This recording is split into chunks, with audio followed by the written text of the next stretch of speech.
so we can match it with this. All right. Yeah.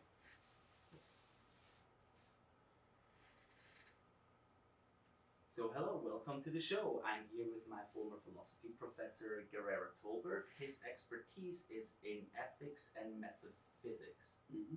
Hello, Professor. How are you doing? Hello. What brought you to philosophy?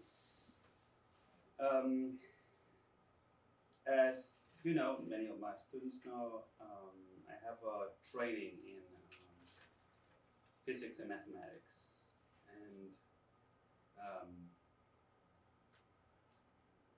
sooner I started having questions of philosophical nature. Questions at that time, I was not sure what they were really about, but over time, I came to see that they were distinctively philosophical, moreover metaphysical questions. At that time, I didn't know that, but I knew that most of my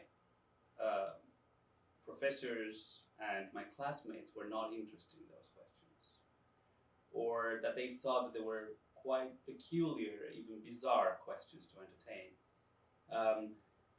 Just to give an example, questions about the relation between the physical theories and the reality or the objects that they are supposed to describe. Even the very notion of description is in itself very problematic, because the notion of description seems to presuppose that you have a theory on the one hand and that which is different from the theory, but that the theory is referring to. So then the question immediately raises, what's the relation between your theory, which is a symbolic kind of reality, right, made out of concepts, linked to each other in a very sort of tight articulation, to the object they're supposed to describe, right? So you see that right there, you have a deeply meaningful philosophical question, and that's not, to my mind, the kind of questions that scientists and physicists in particular are ready to devote their time to.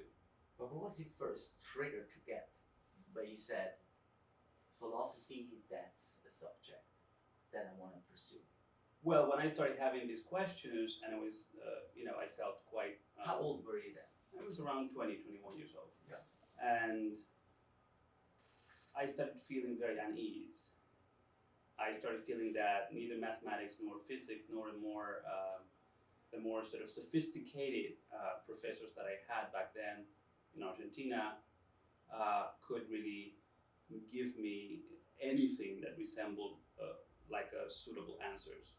And that was from the scientific side or for? Yes, they were all scientists, so mathematicians, physicists, historians of science, those were my professors, engineers in some cases. Where do you think philosophy can help science?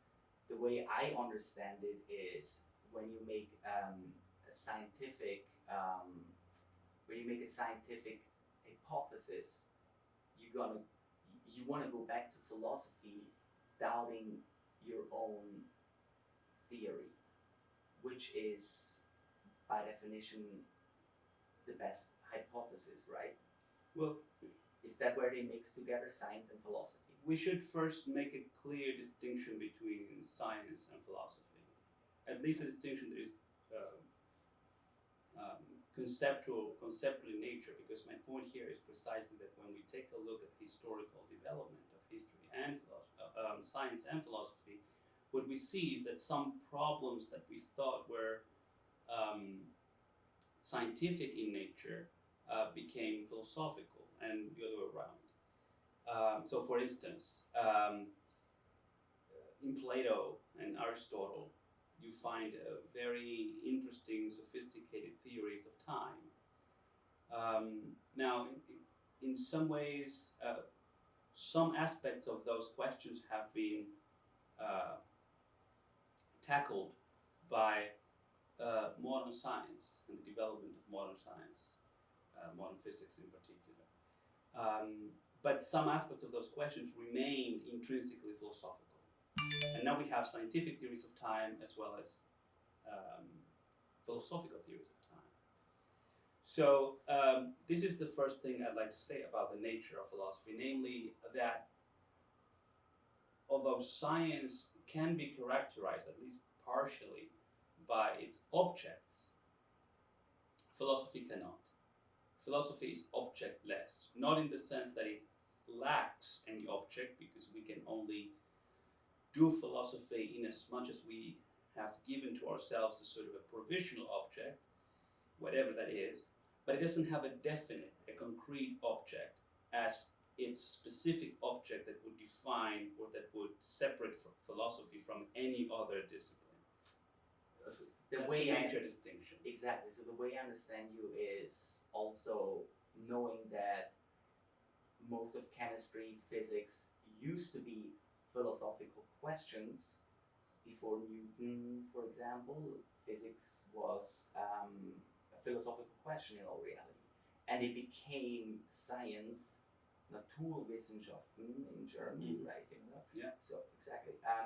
So once we distinguish between philosophy and science, there is like some type of a melting pot that needs to be defined. Is that the way I see that?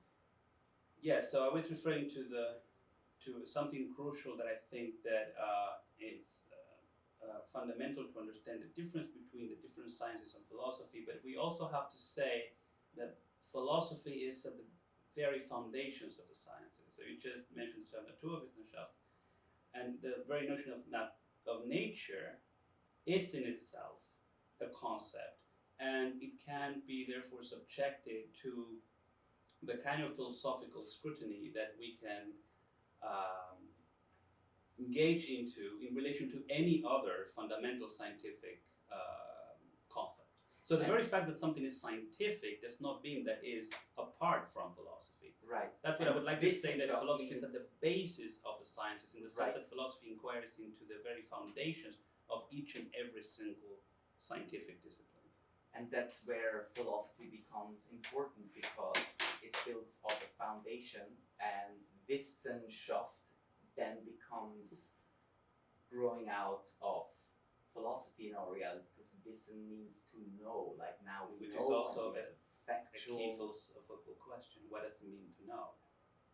Here we come into logic. You were my logic teacher, so if we talk about knowing, first question that comes in my mind is, what do you define as common sense, which seems to be such a big topic these days? Before we go there, I'd like to say just one more thing about the relation between philosophy and the sciences. You just said that philosophy can be seen as important because it asks some relevant questions about the foundations of the sciences, and I think that's fundamentally correct. But it is true that is a possibility only for the person who finds philosophical questions meaningful, because for the most part scientists do not raise themselves philosophical questions. They are sort of satisfied with doing what they do without raising those questions, and we know that can be done. You can to refer to a very simple example, you can be pretty good at math without ever asking the question, what is a number? Or what is a set? Those are philosophical questions. What is zero? What is one? What comes first? What is infinity? What is infinity? Infinity in our reality would not exist at this.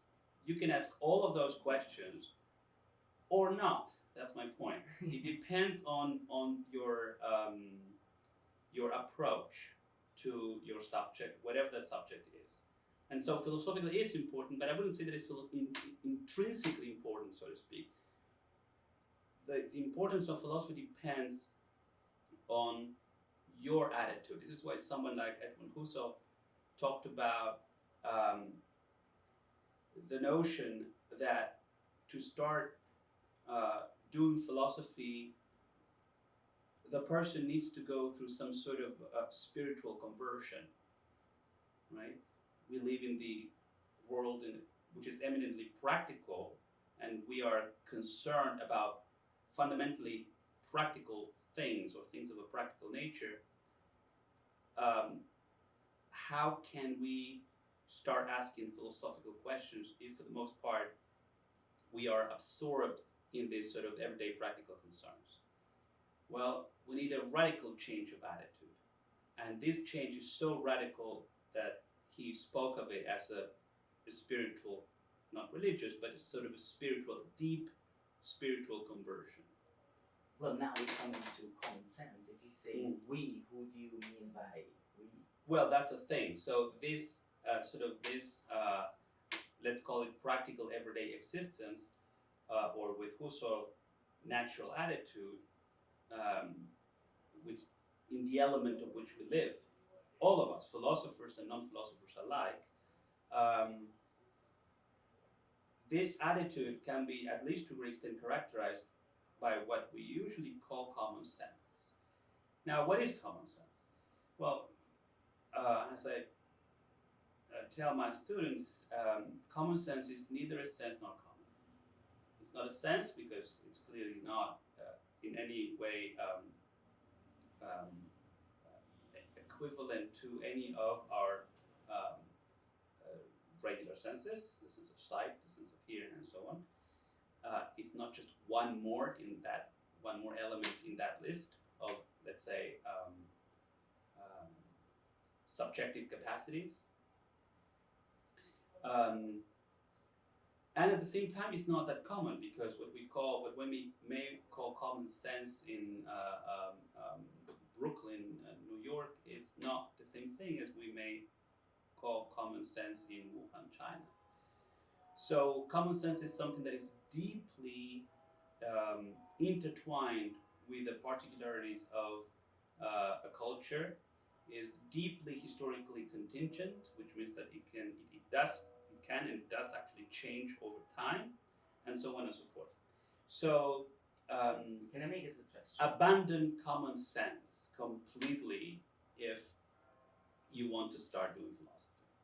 If you we talk about the philosophy of numbers, right? So there is IQ testing, and the median seems to be 100. If you 100, you're right down the middle, on top of the bell curve in terms of intelligence.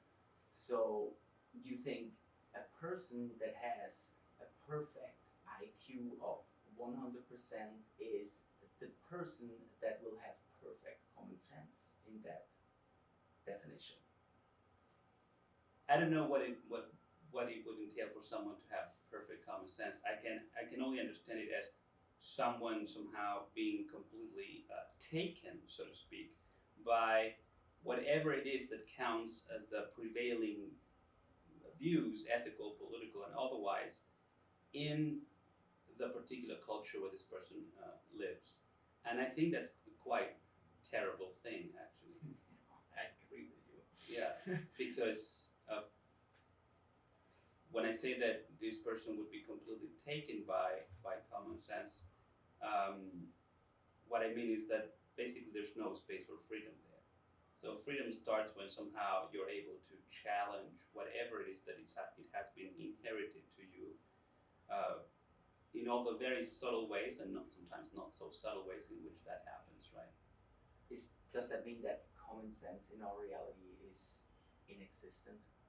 No, I would say the opposite. I would say that is that sort of invisible medium in which we live our everyday lives. And that's why doing philosophy is so hard, because we have to shake that off, that sort of layer of beliefs, if we can put it that way, that somehow permeate our whole existence. Can you make an argument that would be of perfect common sense? No, again, I don't know what that would mean. Common sense is simply what is the case in terms of the prevailing ethical views, political views, metaphysical assumptions, and things like that are simply there, simply present, or simply... Could you make a premise that for you would seem to be common sense at this point? What do you mean? Well, just like wearing masks, like Oh, something like that, like because common sense is being used a lot lately. I don't want to go politics, but like it's being used, to building up arguments saying like, well, if you let's say wear a mask here and there, then that's just common sense because it will, that's not how But I would it use can the be term, something though. else, though. I'm just That's saying. not how I would like to use the term, because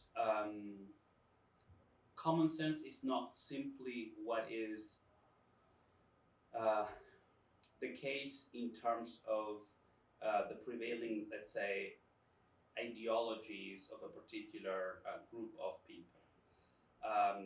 What I call common sense is something that remains powerful, effective, wirklich, but fundamentally unquestioned. Fundamentally unquestioned. That's a key. That's key. Otherwise, I don't think that would count as common sense. So, for instance, in certain liberal circles, the idea that abortion is fundamentally an issue that refers to women's reproductive rights, I think that's fundamentally mistaken. But it is common sense in, I would say, most liberal progressive circles. It's something that remains unquestioned. Is how it is. People assume that that's how it is. So it's either you're in favor of, let's say, women's reproductive rights, the freedom of women towards their own bodies, or you're against. This is what I learned from you in your absolute fantastic logic class. Like the way I understand logic, because now we're moving to maybe logic in this discussion, is that logic is a way of expressing oneself in the right form, but whatever the content of the form is not as relevant as the form, because as long as you keep the form right, or let's just do it the other way around, if you don't do the logic form right, then you can be dismissed, but the actual content is not as relevant. Yeah, it's what in the case of deductive argument is called validity. So it's crucial that when you engage yourself into an argument, not in the standard usage of the term, but in the technical sense of the term, argument, it's crucial that the logical structure is there. So that the argument is consistent in virtue of the interconnection between the different premises and between the premises and the conclusion. So that's absolutely key. And we can say that in this sense, logic is the study of validity, it's the study of logical form or logical structure in arguments. Now, that this is over crucial time too, right? That yes, idea. yes. So now you're pointing to a very important problem, which is the historicity of logic itself as a discipline, right? I want us to keep ourselves in a certain level of generality when it comes to what we are saying about the nature of philosophy and the relation between logic and philosophy. So I don't want to go there, but I want to say that that's an important problem. And I also want to say that logic is incredibly important in this sense, but at the same time is very circumscribed, right? So you can be very good at logic and still not be a thinker that has something really meaningful to contribute to. That's what I'm saying. Logic is circumscribed for the most part to the study of validity, but then because thinking is all about content and not just about form, then the key is how it is that we actually come up with a solid argument. And then logic is completely insufficient to help us to come up with that. Right? So is that where we draw a difference between critical thinking and logic? I would just say thinking.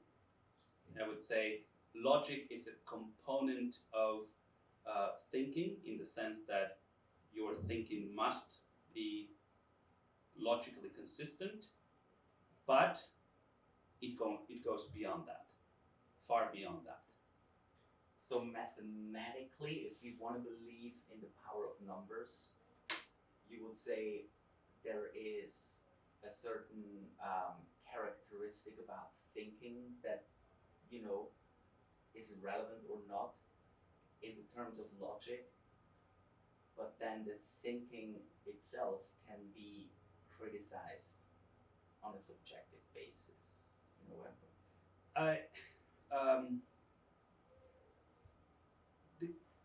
it's not clear how it is that we can actually criticize an argument once we know that the logical structure is there.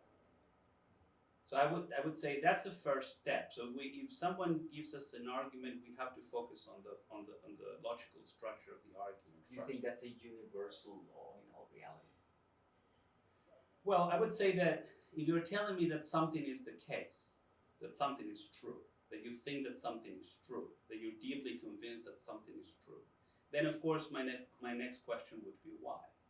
And then you would give me reasons for that, which is essentially what an argument is.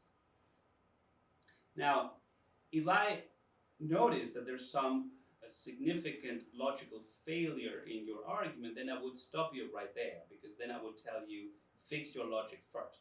In terms of the form, right? In terms of the logical structure, exactly. The different relation between the premises and the relation between the premises and the conclusion. But even if the argument is logically consistent, or valid if you want, in the case of the deductive argument, I would still want to see if all the different premises are true. And in many cases, there's no easy way to determine that at all.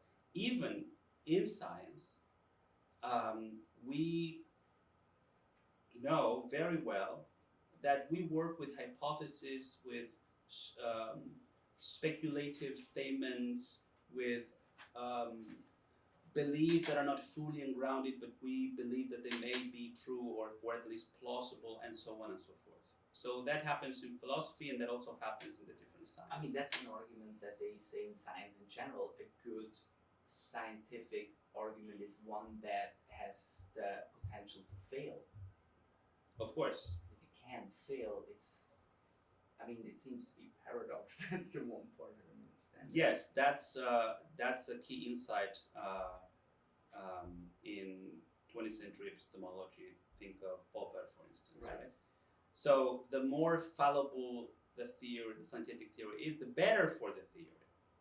Right? How is that? The scientific theory must produce its own ways of being falsate. I don't know this the term in English now. Falsity or something. Yeah, I would have to. Yeah, I haven't read Popper. But you see, that's exactly where I see the grinding point between science and philosophy. Like, here you have a firm belief this has got to be true, right? This is the thing. Like relativity. The theory must produce its own ways of being proven false. Exactly. That's a notion of falsity. But that's where philosophy and science will meet at some point, right? You have to be a philosopher in order to become a good scientist. Is that what I'm getting out of that? Because you have to have the ability to give at least ground for questioning your own assumption. I don't think you have to be a good philosopher to be a good scientist, for the reasons I explained a few minutes ago. Namely, you can work with concepts in an effective way without really asking for the foundations of those concepts. Every single theory, think of Thomas Kuhn, for instance, or especially Lakatos, major 20th century epistemologists. Can you just name that actual theory real quick? What would that be? Well, it's the theories that they formulated in their philosophies of science, especially scientific discourses. They claim that every single theory is grounded on a series of assumptions that must be there for the theory to be able to make progress, but they're never fully and completely clarified. So to say in the way that Lakatos would put it, the different sciences work within specific research programs. Every single research program is constituted by a constellation of, or a series of concepts or notions that to a great extent have an axiomatic character, namely they are simply assumed to work, but they're not proven as true statements. However, every single scientific discipline needs that in order to work. So what is it that philosophy can do for science? Right. Philosophy can precisely do what, for the most part, scientists do not do. Namely, they can tackle this sort of constellation of assumptions that are always presupposed by the different scientific disciplines and ask the question, are these statements, are these assumptions true or not? Could be otherwise. Do we have good reasons to believe that this is a reasonable or a plausible hypothesis or not? This is the kind of thing that philosophers can do for science. The inference in reality, right? Yeah, just raising the questions. With what notion of time does, let's say, Einstein's theory of relativity work? Is this the only plausible or reasonable notion of time that the theory can work with, or maybe there's a kind of rival sort of notion that could work equally well or even better, things like that. So we can always raise those questions, right? And it's interesting to know that until we raise those questions remain fundamentally unanswered. Just to give you again another example that I think is very, very clear, taken from basic arithmetic, the notion of number. It was Frege, by the end of 19th century, the first one who really made of that question, namely what is a number and how can we define it, a philosophical question. Before that, of course, we had numbers. We had numbers since the Egyptians and the Greeks. But the question, what is a number? This is a question that has only 134 years. It's pretty amazing. And it seems to have only 10 numbers. That's a question that I'm asking myself. You go from 0 to 9, that's 10 numbers, and every other number you make out of these 10 numbers, you think there is a number in between those 10 numbers. Well, the question is, what is a number? And so what's going to count as a number will be a function of your answer to that question. This is, in a sense, the question that was entertained when mathematicians had to deal with problems such as what is the number that corresponds to the equation, let's say, any equation that gives you as the result an imaginary number. Oh, what do we do? Just keep going. Okay. You can cut that one out. It's fine. Right, so you have an equation whose solution is not a real number, but it's an imaginary number, right? Yeah, keep going. What is that? How to conceptualize that? Well, those are the numbers that we call imaginary, but just the fact that we call them numbers, that's my point, seems to point in the direction of number as a concept or number as a problem. The same applies to infinity, right? The aleph, Yeah. right? As a number. Who says that that's a number? That is laying down, yeah. How can, on what basis are we willing to say that that must count as a number? What I find interesting about the infinity is it's like 2 times 0 as a sign, right? For me, 0, like what is 0? How can you say there's 0% for this to happen? Or there's an infinite amount of, like if you go back to statistics, an infinite, and it goes in infinity on both sides. Well, Frege has a very interesting definition about that. So 0 is, well, I don't want to go there actually, but my point is, numbers are concepts, and unless we are able to define this concept. We're going to be working with something that, going back to your question about common sense, belongs to common sense. It looks like we just know what numbers are simply because we can count, or we can go to the grocery store and say, please give me 2 kilos of potatoes. That's nonsense. That's common sense, and that's nonsense at the same time. I have two more questions for you. Yes. One is about numbers again. You think we have 10 numbers because we have 10 fingers? And if so, why is the number of 0 not to be found on our hands? Numbers are not, precisely because numbers are abstract mathematical objects, numbers are not founded on anything empirical. Right. So I reject completely the idea that mathematics has an empirical foundation. I appreciate that. So no, we can have as many numbers as our concept of number precisely allows. Do you think it shows the capacity of, or it shows the limitations of human capacity, numbers? No, on the contrary. I would say that the very fact that we were able to leave behind whatever it is suggested by our everyday empirical interactions with our environment shows actually the potentiality of the human mind to go far beyond what is given to us or suggested to us in our daily interactions with the world. So you think numbers is really what makes the human species? Not just numbers, I'm talking about concepts in general. Oh, just concepts in general, right? Yeah. Is there anything you want to get out there as the good information for students that might even want to take one of your classes at this point? That would be my last question. Well, I would just say that we live in a time that is incredibly confusing because there seems to be a huge dispute about what counts as true, what counts as a fact, what counts as a relevant fact. And philosophy, I think, can be extremely helpful in this sense, because it can help us to problematize these questions in the first place. What are we asking when we raise the question, what is a fact, what is truth, what is knowledge, and things like that. So philosophy is, I think, helping us to understand the nature of our situation. In other words, what it means for us to be in a situation where there is a fundamental dispute about the meaning of these things.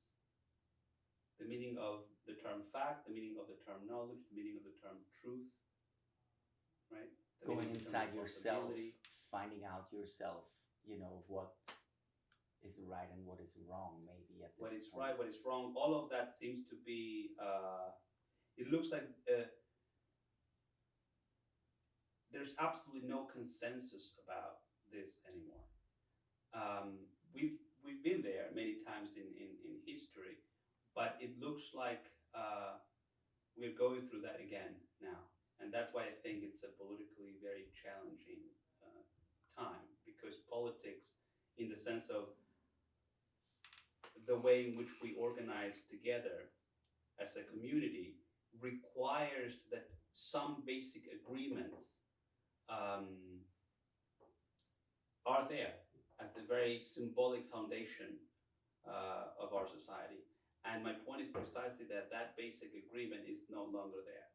I think that this has been, this is to a great extent a consequence of the Trump administration, but I don't think it is the only reason why we find ourselves in this situation, right? If you think about the anti-vaccine movement, for instance, just to give you an example, this precedes Trump and this administration.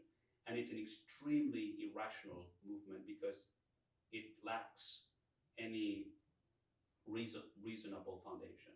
However, it is a movement. It is relatively powerful. It's not just an American phenomenon. And these things are deeply troubling for any person who really thinks that live in a rational life. Right. I'm going to have a last bonus question for Yeah. that sense. How do I know that I am right and the other person is wrong? How do I find that out about myself? Truth, values, you would say that in logic. First of all, you have to be interested in being right. And I think that many people who are on the on the side of irrationality are people who have no interest whatsoever in being right, in the sense of knowing that they're holding a position that can be grounded in reasons, that can be backed up by a reasonable argument, by a plausible argument. And without that concern, of course, there's no way that you can be But rational, if we close a circle to science again, where a good scientific theory is the one that has the potential to fail, how do I know that my arguments are not subject to fail? That's an easy question. I would say you go with the best evidence. As simple as that. So what is a rational life? You embrace the best evidence you have. Is that evidence necessarily scientific? Not always. It depends on the issue. So for instance, going back to the issues about the effectivity of vaccines. Are vaccines effective? Yes, to a great extent they are. It depends on the vaccine, it depends on the year, it depends on many factors. But yes, we have plenty of evidence. So the question about vaccines is an entirely scientific question. It's an entirely medical question, if you want. So there is objectivity. In this sense, yes. Yeah. Because when it comes to this question, we have a really solid answer. Yes, vaccines work. So that there is objectivity. So that is not subject to failure. Objectivity does not require that we work with the notion of absolute knowledge.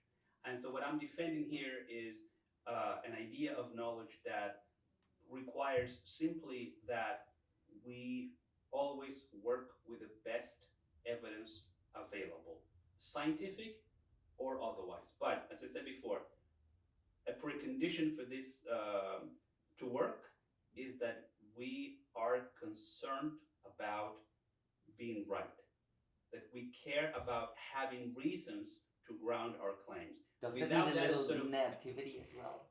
Being, naive.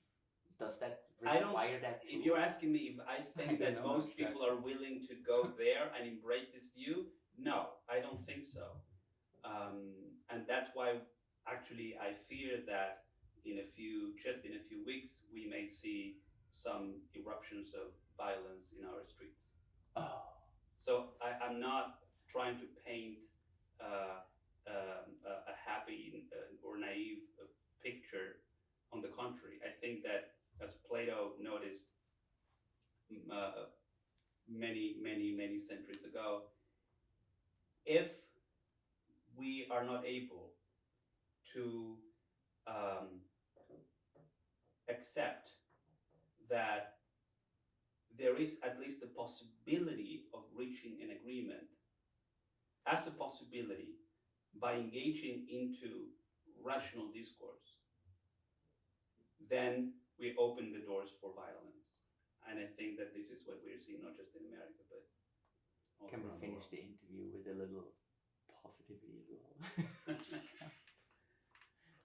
A book that you read lately. I would simply say, engage yourselves politically, fight for your rights, for what you think are just causes, because sometimes it's not the kind of rational commitments that we can somehow make at home, but active, collective, political engagement, what can help us to leave behind a very difficult, painful situation. That was my first interview partner, Professor Guerra. I'm so happy that I had you as my first interview partner. Thank you so much. Right, and thank you. yeah, Right. keep up the good work. Thank you.